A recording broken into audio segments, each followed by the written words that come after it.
ഈ ചിട്ടി രജിസ്ട്രേഷൻ എന്ന് പറഞ്ഞു കഴിഞ്ഞാൽ ഈ ചിട്ടി തട്ടിപ്പ് ഏറ്റവും കൂടുതൽ നടന്നിട്ടുള്ള ഒരു സംസ്ഥാനം എന്ന് പറയുന്നതും കേരളമാണ്. ഈ രജിസ്ട്രേഷൻ വകുപ്പിന്റെ വിജിലൻസ് സംവിധാനം കുറച്ച് സ്ട്രോങ് ആവേണ്ടതുണ്ട്.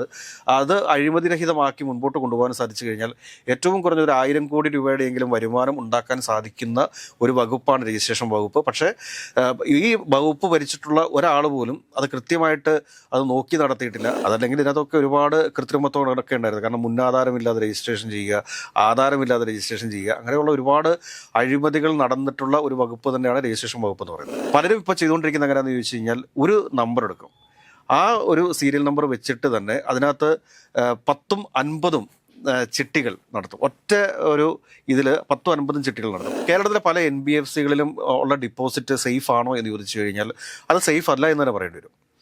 കേരളത്തിലെ പല NBFCകളും ഒരു ജനങ്ങളെ പറ്റിക്കാൻ വേണ്ടിയിട്ടുള്ളതാണ് എന്നുള്ളൊരു യാഥാർത്ഥ്യമാണ്. എന്നാൽ വളരെ നല്ല രീതിയിൽ പ്രവർത്തിക്കുന്ന, കൃത്യതയോടുകൂടി പ്രവർത്തിച്ചു പോകുന്ന ഒരുപാട് NBFCകൾ കേരളത്തിലുണ്ട്. നമസ്കാരം. കേരളത്തിലിപ്പോൾ ചർച്ചകൾ നടക്കുന്ന മുഴുവൻ പ്രധാന ഗ്ലാമർ വകുപ്പുകളെ ചുറ്റിപ്പറ്റിയാണല്ലോ. പക്ഷെ അതിനിടയിൽ അത്ര ഗ്ലാമർ അല്ലെന്ന് തോന്നിക്കുന്ന എന്നാൽ വളരെ നിർണായകമായ പല വകുപ്പുകളും വരുന്നുണ്ട്. അക്കൂട്ടത്തിലൊന്നാണ് രജിസ്ട്രേഷൻ ഡിപ്പാർട്ട്മെൻറ്റ്. ഒരുപക്ഷെ കേരളത്തിലെ ഏറ്റവും പുരാതനമായൊരു വകുപ്പെന്ന് പറയാം. എത്രത്തോളം പ്രാധാന്യം, അതിൻ്റെ സാധ്യതകൾ എത്ര ആണെന്നും അറിയാവുന്നവർക്ക് അറിയാവുന്ന ഒരു വകുപ്പ് കൂടിയാണ്. റവന്യൂ വകുപ്പുമായിട്ടൊക്കെ വളരെ ചേർന്ന് പ്രവർത്തിക്കേണ്ട ഒരു വകുപ്പ്. ആരാ മന്ത്രി എന്ന് നിലവിൽ തീരുമാനമൊന്നുമായിട്ടില്ല. പക്ഷേ രജിസ്ട്രേഷൻ വകുപ്പ് കിട്ടുന്നവർ ഏതൊക്കെ രീതിയിൽ ശ്രദ്ധിക്കണം. കാരണം അതിൽ ഒളിഞ്ഞിരിക്കുന്ന നല്ലതും ചീത്തയുമായ സാധ്യതകളുണ്ടല്ലോ. അപ്പം ഈ രജിസ്ട്രേഷൻ വകുപ്പിന്റെ പ്രത്യേകതകളും അതിന്റെ പ്രാധാന്യവും എന്താണ് കേരളത്തിൽ? ഈ രജിസ്ട്രേഷൻ വകുപ്പിനെ സംബന്ധിച്ചിട്ട് ഇപ്പോൾ നമുക്കറിയാം, സ്ഥലം രജിസ്ട്രേഷൻ ഒക്കെ ഉള്ളത്, അതായത് രജിസ്ട്രാർ ഫീസ്, വിവാഹത്തിന്റെ രജിസ്ട്രേഷൻ, അതോടൊപ്പം തന്നെ സ്ഥലത്തിന്റെ രജിസ്ട്രേഷൻ, അതോടൊപ്പം തന്നെ സൊസൈറ്റികളുടെ രജിസ്ട്രേഷൻ, ഇതൊക്കെ വരുന്നത് നമ്മുടെ സ്റ്റേറ്റ് രജിസ്ട്രേഷൻ വകുപ്പിന്റെ കീഴിലാണ്. അപ്പോൾ ഒന്നാമത്തെ കാര്യം എന്താ വെച്ചാൽ, ഈ രജിസ്ട്രേഷൻ വകുപ്പ് ഇപ്പോൾ എല്ലാം ഓൺലൈനാണ്, ഡിജിറ്റലൈസ് ചെയ്തിട്ടുണ്ട്. ഡിജിറ്റലൈസ് ചെയ്തുകൊണ്ട് തന്നെ അത് കുറച്ച് സുതാര്യമായിട്ടാണ് മുമ്പോട്ട് പോയിക്കൊണ്ടിരിക്കുന്നത്. അതല്ലെങ്കിൽ നേരത്തെ എന്നൊക്കെ പറഞ്ഞാൽ നമ്മളൊരു സ്ഥലം രജിസ്റ്റർ ചെയ്യാൻ വേണ്ടി പോകണമെന്നുണ്ടെങ്കിൽ എന്തെല്ലാം ഫോർമാലിറ്റി ഉണ്ടെന്ന് അറിയാമോ. MLA MP ഒക്കെ വിളിച്ചു പറഞ്ഞാൽ മാത്രമാണ് സമയം കിട്ടിക്കൊണ്ടിരുന്നത്. പക്ഷേ ഇപ്പോൾ അതിനൊക്കെ ഒരു പരിധി വരെ മാറ്റങ്ങൾ സംഭവിച്ചിട്ടുണ്ട്. ഇതൊക്കെ ഓൺലൈനിൽ തന്നെ സബ്മിറ്റ് ചെയ്യാൻ വേണ്ടിയിട്ടുള്ള ഒരുപാട് ഡിജിറ്റലൈസേഷൻ കൃത്യമായിട്ട് ആ രജിസ്ട്രേഷൻ വകുപ്പിൽ വന്നിട്ടുണ്ട്. അതല്ലെങ്കിൽ ഇതിനകത്തൊക്കെ ഒരുപാട് കൃത്രിമത്തോടൊക്കെ ഉണ്ടായിരുന്നു. കാരണം മുന്നാധാരമില്ലാതെ രജിസ്ട്രേഷൻ ചെയ്യുക, ആധാരമില്ലാതെ രജിസ്ട്രേഷൻ ചെയ്യുക, അങ്ങനെയുള്ള ഒരുപാട് അഴിമതികൾ നടന്നിട്ടുള്ള ഒരു വകുപ്പ് തന്നെയാണ് രജിസ്ട്രേഷൻ വകുപ്പ് എന്ന് പറയുന്നത്. ഇപ്പോൾ രജിസ്ട്രേഷൻ വകുപ്പ് ഏറ്റവും കൂടുതലായിട്ട് ശ്രദ്ധിക്കേണ്ട ഒരു കാര്യം എന്താണെന്ന് ചോദിച്ചു കഴിഞ്ഞാൽ, ഈ രജിസ്ട്രേഷൻ വകുപ്പിന് കീഴിലാണ് ചിട്ടി രജിസ്ട്രേഷൻ വരുന്നത്. ഈ ചിട്ടി രജിസ്ട്രേഷൻ എന്ന് പറഞ്ഞു കഴിഞ്ഞാൽ ഈ ചിട്ടി തട്ടിപ്പ് ഏറ്റവും കൂടുതൽ നടന്നിട്ടുള്ള ഒരു സംസ്ഥാനം എന്ന് പറയുന്നതും കേരളമാണ്. ഇപ്പോൾ KSFക്കൊക്കെ ചിട്ടിയുണ്ട്, അതൊക്കെ വളരെ നല്ല രീതിയിൽ നടന്നു പോയിക്കൊണ്ടിരിക്കുന്നതുമാണ്. എന്നാൽ ഒരുപാട് സ്വകാര്യ സ്ഥാപനങ്ങൾ ചിട്ടി നടത്തുന്നുണ്ട്. ഈ സ്വകാര്യ സ്ഥാപനങ്ങൾ പലരും ചിട്ടി നടത്തുന്നത് എങ്ങനെയാണെന്ന് ചോദിച്ചു കഴിഞ്ഞാൽ, ഇപ്പം ചിട്ടികളെല്ലാം രജിസ്റ്റർ ചെയ്യണമെന്നുണ്ട്. ഇപ്പം 20 പേരുടെ അടങ്ങുന്ന ഒരു ചിട്ടിയാണെന്ന് വിരിക്കുക. ആ ചിട്ടിക്കകത്ത് 1 ലക്ഷം രൂപ വെച്ചിട്ടാണ് മാസം അടവ് വരുന്നതെങ്കിൽ അത് മൊത്തം ആ ചിട്ടിയുടെ ഒരു വാല്യൂ എന്ന് പറയുന്നത് 20 ലക്ഷം രൂപയായിരിക്കും. ഈ 20 ലക്ഷം രൂപ എന്ന് പറയുമ്പോഴത്തേക്ക് അത് 20 പേരാകുമ്പോഴത്തേക്ക് അത് ശരിക്കും പറഞ്ഞു കഴിഞ്ഞാൽ 4 കോടി രൂപയുടെ ബിസിനസ് ആവും. ഈ ടോട്ടൽ ബിസിനസ് 4 കോടി ആകുമ്പോഴത്തേക്ക് അതിന്റെ 1% ശരിക്കും പറഞ്ഞാൽ രജിസ്ട്രേഷൻ വകുപ്പിന് അടയ്ക്കേണ്ടതാണ്. പലരും ഇപ്പോൾ ചെയ്തുകൊണ്ടിരിക്കുന്ന എങ്ങനെയാണെന്ന് ചോദിച്ചു കഴിഞ്ഞാൽ ഒരു നമ്പർ എടുക്കും, ആ ഒരു സീരിയൽ നമ്പർ വെച്ചിട്ട് തന്നെ അതിനകത്ത് 10ഉം 50ഉം ചിട്ടികൾ നടത്തും. ഒറ്റ ഒരു ഇതിൽ 10ഉം 50ഉം ചിട്ടികൾ നടത്തും. ഇപ്പോൾ 20 ലക്ഷത്തിന്റെ അല്ലെങ്കിൽ 25 ലക്ഷത്തിന്റെ ചിട്ടി ആയിരിക്കും. 25 ലക്ഷത്തിന്റെ ചിട്ടി എന്ന് പറയുമ്പോഴത്തേക്ക് ഒരു പക്ഷേ 25 പേരായിരിക്കും അതിനകത്ത് ചേരുക. അപ്പോൾ നമുക്ക് 20 തന്നെ പിടിച്ചു പോവാം. അപ്പോൾ ഈ 20 ലക്ഷത്തിന്റെ ഇവരൊരു 10 ചിട്ടി 20 പേരെ വെച്ച് നടത്തി കഴിഞ്ഞാൽ അത് മൊത്തം ശരിക്കും പറഞ്ഞു കഴിഞ്ഞാൽ 80 കോടിയുടെ ബിസിനസ്സാണ് നടക്കുന്നത്. 80 കോടിയുടെ ബിസിനസ് എന്ന് പറയുമ്പോഴത്തേക്ക് ശരിക്കും പറഞ്ഞാൽ സർക്കാരിന് കിട്ടേണ്ടത് എത്രയാണെന്ന് ചോദിച്ചു കഴിഞ്ഞാൽ 80 ലക്ഷം രൂപ സർക്കാരിലേക്ക് വരണം. പക്ഷേ ഇപ്പോൾ ഇവിടെ നടന്നുകൊണ്ടിരിക്കുന്നത് എങ്ങനെയാണെന്ന് ചോദിച്ചു കഴിഞ്ഞാൽ, ഇവർ ശരിക്കും പറഞ്ഞു കഴിഞ്ഞാൽ ഈ 20 ലക്ഷം × 20 ആ ഒരൊറ്റ ഒരെണ്ണം മാത്രം കണക്കി കാണിക്കും. എന്നിട്ട് ബാക്കിയെല്ലാം ആ അതേ സീരിയൽ നമ്പർ വെച്ചിട്ട് ആളുകളെ ഇങ്ങനെ ചേർത്തുകൊണ്ട് പോയിക്കൊണ്ടിരിക്കും. അപ്പോൾ സർക്കാരിനുണ്ടാവുന്ന നഷ്ടം എത്രയാണ്? 76 ലക്ഷം രൂപയുടെ നഷ്ടമാണ് സർക്കാരിന് വരുന്നത്. അപ്പോൾ ഇത് ഇന്റേണൽ ഓഡിറ്റിങ് എന്ന് പറയുന്നൊരു സംഭവമുണ്ട് ഈ ചിട്ടി കമ്പനികളുടെ. ഈ ഇന്റേണൽ ഓഡിറ്റിങ്ങും ഇന്റേണൽ വിജിലൻസും കുറച്ച് സ്ട്രോങ് ആക്കാൻ വേണ്ടിയിട്ട് രജിസ്ട്രേഷൻ ഡിപ്പാർട്ട്മെന്റ് തയ്യാറായി കഴിഞ്ഞാൽ ഇപ്പോൾ രജിസ്ട്രേഷൻ വകുപ്പിന് കിട്ടുന്ന വരുമാനത്തിന്റെ ഒരു 10 ഇരട്ടിയെങ്കിലും കൂടുതൽ ആ വരുമാനത്തിലേക്ക് എത്താൻ വേണ്ടിയിട്ട് സാധിക്കും എന്നുള്ളൊരു റിയാലിറ്റിയാണ്. പലപ്പോഴും ഇതിന് എന്താ സാധിക്കാതെന്ന് ചോദിച്ചു കഴിഞ്ഞാൽ, പല കമ്പനികൾക്കും ഭരിക്കാൻ വരുന്ന ആളുകളുമായിട്ട് ഒക്കെയുള്ള ബന്ധം അതായത് വകുപ്പ് മന്ത്രിമാരുമായിട്ടുള്ള ബന്ധം, അതുകൂടാണ്ട് തന്നെ ഭരിക്കുന്ന മന്ത്രിയുടെ പാർട്ടിക്ക് വേണ്ടിയിട്ടുള്ള ഒരു കളക്ഷൻ സെന്ററായിട്ട് ഇങ്ങനെയുള്ള ചിട്ടി കമ്പനികൾ മാറാറുണ്ട്. അപ്പോൾ സംസ്ഥാനത്ത് ഒരുപാട് ചിട്ടി കമ്പനികളുണ്ട്.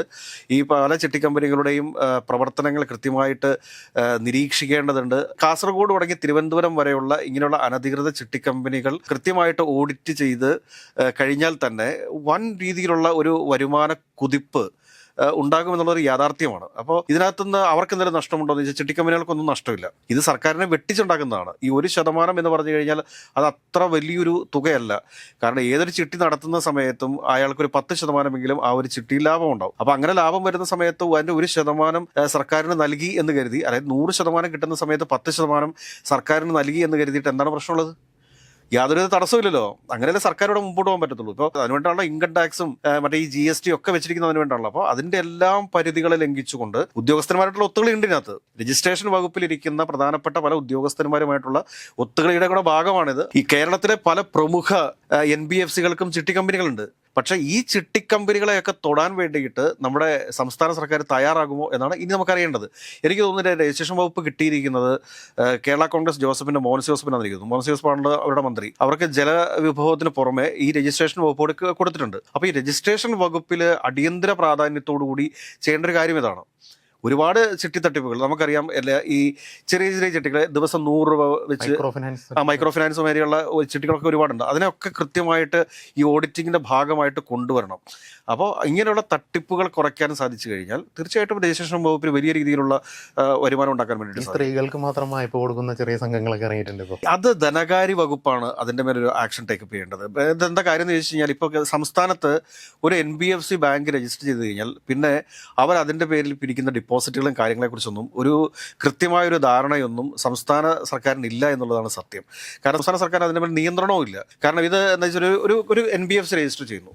ആ NBFC പിന്നെ റിട്ടേൺ ഫയൽ ചെയ്യുന്നതും ഒക്കെ എന്ന് പറഞ്ഞു കഴിഞ്ഞാൽ അത് കോർപ്പറേറ്റ് അഫയേഴ്സിൻ്റെ കീഴിലാണ് വരുന്നത്. അപ്പോൾ ഇത് ആ റിട്ടേൺ ഫയൽ ചെയ്യുന്നതിലൊക്കെ കൃത്യമായിട്ടൊരു ഓഡിറ്റിംഗ് ഉണ്ടാവണം. ഇപ്പോൾ കേരളത്തിലെ പല NBFCകളിലും ഉള്ള ഡിപ്പോസിറ്റ് സേഫ് ആണോ എന്ന് ചോദിച്ചു കഴിഞ്ഞാൽ അത് സേഫ് അല്ല എന്ന് തന്നെ പറയേണ്ടി വരും. കേരളത്തിലെ പല NBFCകളും ഒരു ജനങ്ങളെ പറ്റിക്കാൻ വേണ്ടിയിട്ടുള്ളതാണ് എന്നുള്ളൊരു യാഥാർത്ഥ്യമാണ്. എന്നാൽ വളരെ നല്ല രീതിയിൽ പ്രവർത്തിക്കുന്ന, കൃത്യതയോടുകൂടി പ്രവർത്തിച്ചു പോകുന്ന ഒരുപാട് NBFCകൾ കേരളത്തിലുണ്ട്. അപ്പോൾ നമ്മളിപ്പോൾ NBFCയെ കുറിച്ചല്ല നമ്മൾ പറയുന്നത്. അതിനെക്കുറിച്ച് നമുക്ക് വേറൊരു കഥയായിട്ട് പറയാനുള്ള കാര്യങ്ങൾ വേറെയുണ്ട്. കാരണം ഇതിനകത്ത് ED അന്വേഷണം പോലും അട്ടിമറിക്കാൻ ശേഷിയുള്ള ഒരു വലിയ മാഫിയായിട്ട് ഈ NBFC മാറിയിട്ടുണ്ടെന്നുള്ളൊരു യാഥാർത്ഥ്യമാണ്. അപ്പോൾ NBFC അവിടെ നിൽക്കട്ടെ തൽക്കാലം. NBFCയെ കുറിച്ച് നമുക്ക് പിന്നീട് പറയാം. അപ്പോൾ ഈ ചിട്ടി കമ്പനികളെ സംബന്ധിച്ചിട്ട് ഈ ചിട്ടി കമ്പനികൾ കൃത്യമായിട്ട് ഓഡിറ്റ് ചെയ്ത് കഴിഞ്ഞാൽ ഒരു 5000 കോടിയുടെ ബിസിനസ് എന്ന് പറയുമ്പോഴത്തേക്ക് അതിൻ്റെ ഒരു 5000 കോടിക്ക് മുകളിൽ പോകുമെന്ന് എനിക്ക് തോന്നുന്നു. 5000 കോടിയൊന്നും അല്ല. കാരണം എന്താ വെച്ച് കഴിഞ്ഞാൽ ഇപ്പോൾ ഗോകുലത്തിൻ്റെ ഒക്കെ ചിട്ടിയുണ്ട്. അവരൊക്കെ കൃത്യമായിട്ട് തന്നെ ഒരു ഓഡിറ്റിങ്ങിന് വിധേയമായിട്ടായിരിക്കും പോയിക്കൊണ്ടിരിക്കുന്നത് എനിക്ക് തോന്നുന്നു. ഏറ്റവും കൂടുതൽ ചിട്ടികൾ നടത്തുന്നതും ഗോകുലം ഗ്രൂപ്പാണ്. അപ്പോൾ അവരുടെയൊക്കെ ഒരുപക്ഷെ അക്കൗണ്ടബിലിറ്റി ഉണ്ടാകാം എന്ന് നമുക്ക് പ്രതീക്ഷിക്കാം. പക്ഷേ അതും ഒരു ഓഡിറ്റിങ്ങിന് സംസ്ഥാന സർക്കാർ വിധേയമാക്കേണ്ടതുണ്ട്. അത് ഇനിയിപ്പം ചെന്നൈയിൽ രജിസ്റ്റർ ചെയ്തിരിക്കുന്ന കമ്പനി ആയതുകൊണ്ട് അത് കേരളത്തിലെ രജിസ്ട്രാർക്ക് കീഴിൽ വരുമോ എന്ന് നോക്കണം. പക്ഷേ കേരളത്തിൽ നടത്തുന്ന ചിട്ടിയെ സംബന്ധിച്ചിട്ട് ആ ചിട്ടിയുടെ രജിസ്ട്രേഷൻ കൃത്യമായിട്ട് കേരള രജിസ്ട്രേഷൻ വകുപ്പിൽ നടത്തണം എന്ന് തന്നെയാണ് ഞാൻ മനസ്സിലാക്കിയിരിക്കുന്നത്. അപ്പോൾ ഇങ്ങനെയുള്ള ചിട്ടികളിൽ കൃത്യമായിട്ടുള്ള ഓഡിറ്റിംഗ് വന്നു കഴിഞ്ഞാൽ എനിക്ക് തോന്നുന്നു മറ്റേ 1,00,000 കോടിയുടെ ബിസിനസ് നടക്കുന്ന ഒരു സെക്ടറാണിത്. 5000 കോടി എന്നുള്ളൊരു 1,00,000 കോടിയുടെ ബിസിനസ് നടക്കുന്ന ഒരു സെക്ടർ ആണെങ്കിൽ തന്നെ ഒരു 1000 കോടി, 1% എന്ന് പറയുമ്പോഴത്തേക്ക് ഒരു 1000 കോടി ഈ ചിട്ടി കമ്പനികളിൽ നിന്ന് തന്നെ കളക്ഷനായിട്ട് രജിസ്ട്രേഷൻ വകുപ്പിന് ഉണ്ടാക്കാൻ വേണ്ടിയിട്ട് സാധിക്കും. അത് രജിസ്ട്രേഷൻ വകുപ്പിന്റെ സാമ്പത്തിക പ്രതിസന്ധി മാത്രമല്ല, സംസ്ഥാന സർക്കാരിന്റെ വരുമാന വർധനവിനും അത് കാരണമാകും എന്നുകൂടി നമ്മൾ കരുതേണ്ടതുണ്ട്. ഇങ്ങനെ വരുമാനം വർദ്ധിക്കുന്ന സമയത്ത് സ്വാഭാവികമായിട്ടും ഇപ്പൊ ഈ ലാൻഡ് രജിസ്ട്രേഷനൊക്കെ അമിതമായിട്ട് ചാർജ് ചെയ്യുന്നതൊക്കെ ഒന്ന് കുറയ്ക്കാൻ വേണ്ടിയിട്ട് സാധിക്കും. പല രജിസ്ട്രേഷനുകൾക്കും ഈടാക്കുന്ന ഫീസുകളിലൊക്കെ കുറവ് വരുത്താനായിട്ട് സാധിക്കും. പിന്നെ ഇതോടുകൂടി തന്നെ ഈ രജിസ്റ്റർ ചെയ്തിട്ടിരിക്കുന്ന കുറേ സൊസൈറ്റികളുണ്ട്.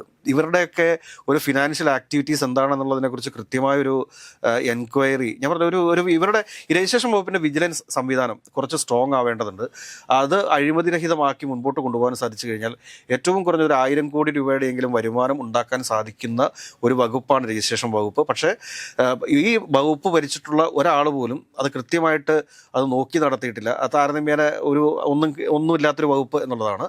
പക്ഷേ ഏറ്റവും കൂടുതൽ തട്ടിപ്പും വെട്ടിപ്പും നടന്നുകൊണ്ടിരിക്കുന്ന ഒരു വകുപ്പാണ് രജിസ്ട്രേഷൻ വകുപ്പ് എന്ന് പറയുന്നത്. അതുകൊണ്ട് ആ രജിസ്ട്രേഷൻ വകുപ്പിൽ കാര്യക്ഷമതയുള്ളൊരു മന്ത്രി വന്നു കഴിഞ്ഞാൽ ഒരു 1000 കോടിയുടെയെങ്കിലും ഒരു വരുമാനം ഉണ്ടാക്കി സംസ്ഥാന സർക്കാരിന് നൽകാൻ വേണ്ടി സാധിക്കും എന്നാണ് ഞാൻ മനസ്സിലാക്കിയിട്ടുള്ളത്.